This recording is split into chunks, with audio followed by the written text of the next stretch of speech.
Hey YouTubers, it's Puppet Time on Community with spoilers for the rest of what will probably be the final season and what it would have looked like if Dan Harmon was still running the show.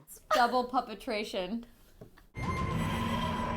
There are 5 more episodes of Community this season, including the current intro to Felt Surrogacy. Others! NBC has already shown off the characters as puppets and the clip of George Costanza guest starring on the episode. But we learned that Britta ends up inceptioning the group and they all end up as puppets in a Wizard of Oz parody. We know it's a musical episode because guest star Sarah Bareilles has a song in it. She also guest starred in season two's Paradigms of Human Memory, where her song Gravity was featured. It should be a lot of fun, so I'm looking forward to it. And how can you go wrong with Muppet Community? Your skin is so soft. In the universe where Dan Harmon's still running the show, I feel like he would have let one of the puppet people come back as one of the real people. So think of Puppet Abed jumping back into real Abed's body and walking around as Abed Prime. It's a very special way for us to kind of go out on a Muppet adventure.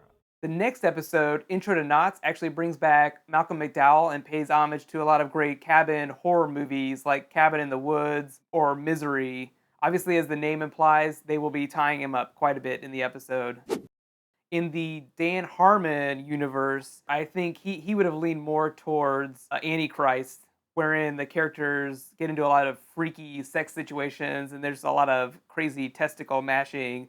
I don't think you can do that. The next episode, Basic Human Anatomy, is actually the episode that Jim Rash wrote. I'm really excited. He's Dean Pelton, if you don't know, and he actually won an Oscar for the Descendants script. He's also got a really awesome movie that was kicking ass at Sundance called The Way, Way Back, which you'll be able to see later this year. In early interviews, he actually called it a Freaky Friday episode. Whoever did this is very good. Obviously, there's a lot of other stuff going on in the episode, but the main runner is Troy and Abed body jumping. Chevy Chase is also not in the episode just because it was shot after he had left the show. I feel like the Dan Harmon Dark Universe version of this episode would have been more like the Halloween episode from season 3 where Troy and Abed get sewn together and it just cuts to black. It just leaves them like that. But you only made us more awesome!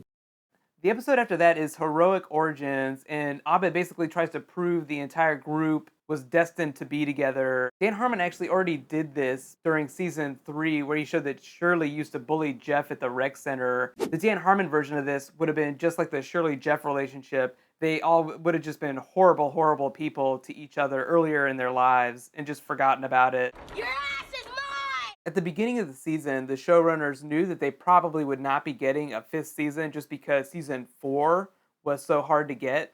So you can kind of expect the finale to wrap up the show in a semi-satisfying way.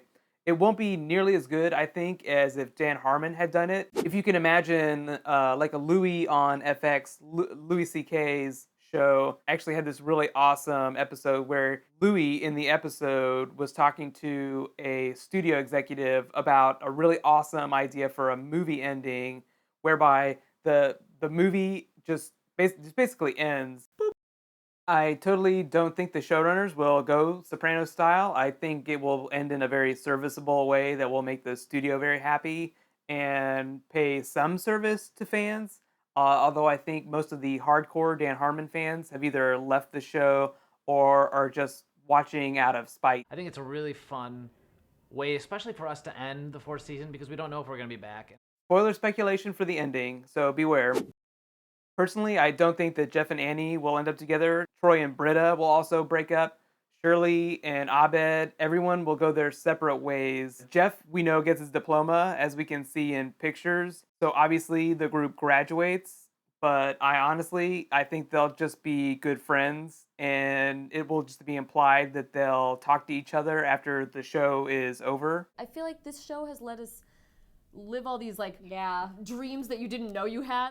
Overall, I think season 4 has been fairly serviceable. It hasn't been amazing, but because of that, most of the characters have gotten so much simpler and way less interesting this season. So I personally don't feel nearly as connected to them as I did during season 3. And overall, it's been a lot closer to the tone and pace of the first season when it was just a much simpler one-off storylines. It didn't get too meta. there weren't a lot of runners through the entire season or big arcs. Here's hoping that it all ends in fire. Boop. Since there's so much going on this weekend, be sure to subscribe to my channel. I'll be posting videos every day through Monday. Friday morning, I'll be posting a funny MTV Awards teaser. There's a ton of stuff going on, including the Pitch Perfect cast reuniting for the opening number. So I'll have a teaser for that. Saturday morning, I'll be posting a Hunger Games Catching Fire preview. And then Sunday morning, I'll be posting my Doctor Who recap. Monday morning, I'll be posting 2 videos, including a Game of Thrones recap and the Catching Fire trailer dissection. It should be a pretty interesting trailer, especially if you're a Hunger Games fan. There's a bunch of new characters, so I'll be talking about all of them. In the meantime, you can click here to watch my Game of Thrones Season 3 videos, and you can click here to get that Hunger Games Catching Fire preview. Thanks for watching, and I'll see you this weekend.